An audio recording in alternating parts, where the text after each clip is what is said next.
Ар адамдын айткандарын тыңдайлычы, арам ойго жетек болуп баспайлычы.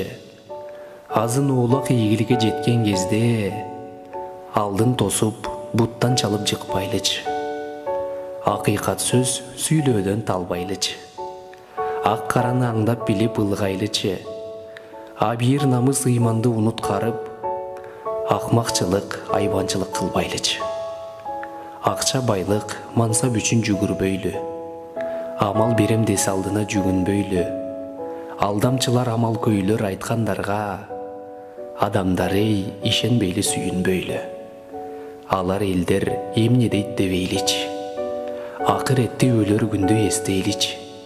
Ааламга адам болуп жаралган соң, анда адамча өмүр сүрүп кетеличи.